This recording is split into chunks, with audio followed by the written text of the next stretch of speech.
নমস্কাৰ সকলোকে কালি মানে গৈছিলোঁ এডভান্টেজ আসাম চাবলৈ কালি যেহেতু লাষ্ট দিন আছিলে তো ময়ো গৈছিলোঁ চাবলৈ আৰু তাত বিভিন্ন ধৰণৰ প্ৰদৰ্শনী মানে কি আৰু বিভিন্ন ধৰণৰ প্ৰজেক্টবিলাক দেখাইছিলে আমাৰ অসমৰ পৰা কেনেকৈ এডভান্টেজ উঠাব পাৰি বিভিন্ন দেশৰ মন্ত্ৰীবিলাক আহিছিলে হওক তেওঁলোকক দেখাইছিলে আৰু ময়ো গৈছিলোঁ চাবলৈ আৰু তাত সোমাব লগা হ'লে পাছ লাগে এখন সেই পাছখন মানে মোৰ হাতত নাছিলে আৰু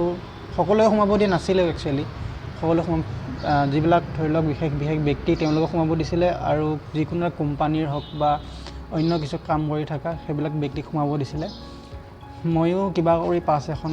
মানে অনলাইন দি বনাই সোমাই গৈছিলোঁ ভিতৰলৈ আৰু তাত কি দেখিছিলোঁ আপোনালোকক যোৱাকালি সৰু লাইভ এটা কৰি দেখাইছিলে তো ভিডিঅ' এটা বনাই আনিছিলোঁ সৰু টুকুৰাকৈ সেই ভিডিঅ'বিলাক একেলগ কৰি আপোনালোকক মই এতিয়া দেখুৱাম আপোনালোকে চাই যাওকচোন বাৰু কেনে পায় জনাব এইখন গেটেদি মই সোমাই গৈছিলোঁ ভিতৰলৈ নিৰাপত্তা বেষ্টনীৰ মাজত পাতিছিলে কটকটীয়া নিৰাপত্তা বেষ্টনী আছে চাৰিওফালে আৰু এইফালে দেখিছে পুলিচ প্ৰশাসন আছে আৰু এইটো হৈছে এক্সিবিশ্যন হল মই এইফালেদি সোমাই গৈছিলোঁ ভিতৰলৈ আৰু চাওক কিমান মানুহ ঠেলা হেঁচাৰ মাজত সোমাই গৈছোঁ বিভিন্ন কোম্পানী আৰু বিভিন্ন ঠাইৰ পৰা আহিছে এইটো হৈছে আমাৰ পানীৰ পৰা নৈৰ পৰা কেনেকৈ বিজুলী উৎপাদন কৰিব পাৰি তাৰে এটা সৰু আৰ্হি অৰ্গেনিক খেতি কেনেকৈ কৰা হয় বাঁহতো কেনেকৈ অৰ্গেনিক খেতি কৰিব পাৰি তাৰ এটা আৰ্হি দেখাইছে এইটো হৈছে আমাৰ 3 লেয়াৰ ৱাটাৰ ছাপ্লাই 3 লেয়াৰ পদ্ধতিৰে কেনেকৈ পানী যোগান ধৰা হয় তাৰ এটা সৰু আৰ্হি ইয়াৰ পৰা চহৰলৈ পানীখিনি কেনেকৈ যোগান ধৰা হয় তাৰে এটা সৰু আৰ্হি দেখাইছে ইয়াত কিমান সুন্দৰকৈ বনাইছে দেখিছা আৰ্হিটো এইটো হৈছে আমাৰ ফেন প্ৰজেক্টৰৰ দ্বাৰা জীৱ-জন্তু সংৰক্ষণৰ বিষয়ে দেখুওৱা হৈছে ইয়াত আপোনালোকে চিন দেখিছে হয়তো কিন্তু এনে চালে ধুনীয়াকৈ দেখা পায় ছবিবিলাক আৰু এইটো হৈছে লোকপ্ৰিয় গোপীনাথ বৰদলৈ বিমানবন্দৰ হয় ইয়াত সেউজীয়া পৰিৱেশৰ ওপৰত ভালকৈ গুৰুত্ব দিয়া হৈছে বনাই আছে ধুনীয়াকৈ এইবিলাক চব প্লেনবিলাক ৰৈ আছে ধুনীয়াকৈ দেখাইছে আৰু এইটো হৈছে ছেমি কণ্ডাক্টৰ প্ৰজেক্ট যিটো জাগিৰোডত বনাই আছে বৰ্তমান এইটো চাওক কিমান ধুনীয়া এটা হ'ব আমাৰ অসমৰ বাবে গৌৰৱে বুলি ক'ব পাৰি যিহেতু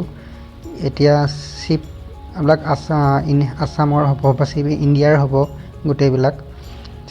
চাইনাৰ চিম বা চাইনাৰ চিপবিলাক লগাব নালাগে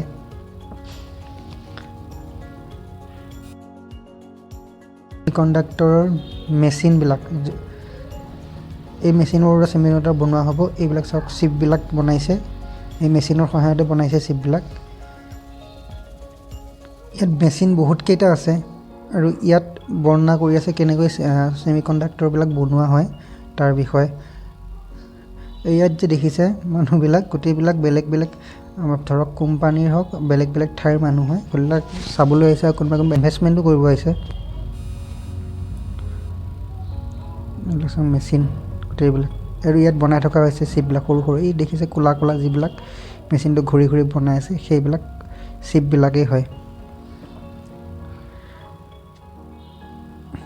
বনাই হোৱাৰ পিছত চিপবিলাক এনেধৰণৰ দেখা যায় সম্পূৰ্ণকৈ বনাইছে এইবিলাক চাওক আৰু এইখিনি হৈছে আমাৰ অতিকৈ মৰমৰ নদীদ্বীপ মাজুলীৰ মুখা শিল্পৰ কাৰণে যিহেতু বিখ্যাত হয়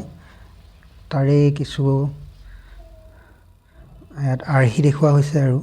এইজন লোকে বনাই আছে মুখা শিল্প এইটো চাওক অগুৰু গছৰ ছাল হয় এইটো আৰু এইবিলাক হৈছে আমাৰ সাঁচি পাতৰ পুথি গোটেইবিলাক আছে ইয়াত সাঁচি পাতৰ ফলিবিলাক বনোৱা হৈছে আৰু এইটো হৈছে আমাৰ চেণ্ট কেনেকৈ বনোৱা হয় পাৰফিউমৰ গৰু গছৰ এইটো কাঠ হয় ইয়াৰ পৰা কেনেকৈ চেণ্ট প্ৰস্তুত কৰিছে সেইবিলাক ইয়াত বনাইছে বৰ্ণনা কৰি আছে এই বাইদেউজনীয়ে বৰ্ণনা কৰি আছে তেওঁলোকৰ আগত এইখিনি হৈছে আমাৰ বাঁহ বেতৰ পৰা কি বস্তু বনাব পাৰে তাৰে এটা আৰ্হি ইয়াত মেটেকা বা পিতৰ পৰা কেনেকৈ সামগ্ৰীবিলাক বনাই আছে তাৰে আৰ্হি এটা প্ৰস্তুত কৰি দেখা আছে